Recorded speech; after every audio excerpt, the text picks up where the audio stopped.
ہمارا channel subscribe کرنا اور نوٹیفیکیشن بیل آن کرنا مت بھولیے گا تاکہ ہمارا رابطہ بحال رہے۔ آخری چیز ہے، اس کے بعد بھی اگر آنکھ نہیں کھلتی کسی انسان کی تو میں نہیں سمجھتا کہ وہ اپنے گرد اس نے جو یہ فلا تزکوا انفسکم، اس نے جو اپنے گرد تزکیہ نفس کا ایک مصنوعی حالہ بنا لیا ہے، کبھی بھی وہ اس حالے سے نکل سکے گا اگر اس حدیث سے بھی آنکھ نہ کھلی۔ اور وہ حدیث کیا ہے؟ مولانا اشرف علی تھانوی نے اس کو اپنے جو خطبات جمعہ ہیں ان میں نقل کیا ہے، بیہقی کی روایت ہے۔ اوحى اللہ عز وجل الى جبرائیل علیہ الصلوۃ والسلام ان اقلب مدینۃ کذا وکذا باہلھا، اللہ نے حکم دیا حضرت جبرائیل کو فلاں فلاں بستیوں کو الٹ دو اس کے رہنے والوں سمیت۔ قال فقال، حضور نے فرمایا، اس پر حضرت جبرائیل نے عرض کیا بارگاہ خداوندی میں، ان فیہا عبدک فلانا لم یعصک طرفۃ عین، پروردگار اس بستی کو الٹ دوں، اس میں تو تیرا فلاں بندہ بھی ہے جس نے کبھی پلک جھپکنے جتنی دیر بھی معصیت میں بسر نہیں کی۔ اب آپ اندازہ کیجئے، یہ جو ہے نا اپنے آپ کو رگڑنا اور مانجنا اور پوری زندگی رگڑنے میں اور مانجنے میں لگا دینا، ہم بعض بزرگوں کے تذکرے میں سنتے ہیں اتنے اللہ والے تھے، اتنے اللہ والے تھے کہ ان کا گھوڑا بھی کوئی مشکوک دانہ نہیں کھاتا تھا، اور وہ خود جو ہے وہ انگریز کی عدالت میں بیٹھے ہوئے اور انگریز کی نوکری کر رہے تھے۔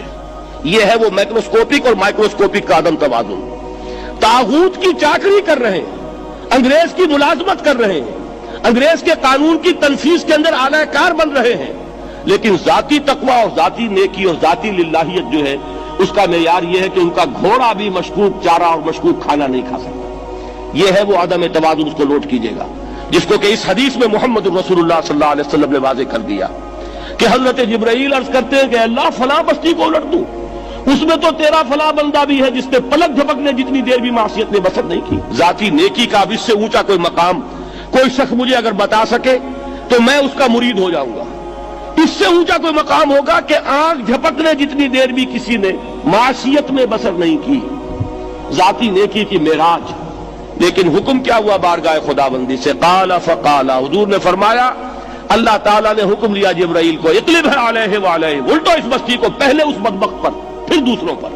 کیوں؟ فإن وجهه لم يتمعر في ساعة قط، اس لیے کہ اس کا چہرہ کبھی میری غیرت میں سرخ نہیں ہوا، اس چہرے کا رنگ نہیں بدلا۔ بے غیرت انسان، بدیاں پھیلتی رہیں، میرے دین کو روندا جاتا رہا، میری شریعت کی دھجیاں بگڑتی رہیں، عوامر کا مذاق اڑایا جاتا رہا، نواہی کے لیے دنیا کے اندر جن چیزوں سے میں نے روکا اس کے لیے فلسفے تراشے گئے، اور یہ لگا رہا مست رکھو ذکر و فکر صبح گاہی میں اسے، یہ سوائے ذاتی اپنے اس اصلاح کے اور ذاتی تقوی کے اور ذاتی نیکی کے اور ذاتی عبادت گزاری کے یہ میدان میں نہیں آیا، اس کا خون نہیں کھولا کبھی، اس کے چہرے کا رنگ متغیر نہیں ہوا، لہذا یہ دوہرا مجرم ہے۔ یہ ہے وہ تصور جو یہاں پر نوٹ کیجئے۔ ہاں، اس کے یہ معنی بھی نہیں ہے کہ نماز بھی نہیں پڑھ رہے، روزہ بھی نہیں رکھ رہے، اقامت دین کے کارکن ہیں، فرض نماز آ گئی ہے وہ چلی جا رہی ہے، جماعت کا کوئی اہتمام نہیں ہے۔ اب یہ دو انتہائیں ہیں، ایک انتہا یہ کہ وہ تزکیہ نفس جو ہے اسی میں وہ رگڑنے اور مانجنے کا عمل جاری ہے، ایک یہ کہ اس کا سرے سے کوئی تعلق ہی نہیں، اپنی ذات سے بحث ہی نہیں۔ وہ کیفیت وہ ہو گئی ہے جو یہود کی آئی ہے قرآن مجید میں کہ تامرون الناس بالبر وتنسون انفسکم وانتم تتلون الکتاب، کیا تم لوگوں کو نیکی کا حکم دیتے اور اپنے آپ کو بھول جاتے ہو؟ یہ دوسری انتہا ہے۔ پھر وہی بات عرض کروں گا، وہی بال سے زیادہ باریک اور تلوار کی دھار سے زیادہ تیز راستہ ہے جس پہ چلنا ہوگا، کہ نہ یہ ہو کہ وہ مبالغہ ہو رہا ہو، اپنی ذاتی اصلاح میں تو مبالغہ کی حد تک آگے جا رہے ہیں، اور دوسرے یہ کہ اپنے دین کی تبلیغ و اشاعت، اقامت دین کی جد و جہد، اس کا کھانا ہی نہیں کھولا زندگی میں، وہ کھاتا ہی نہیں کھلا۔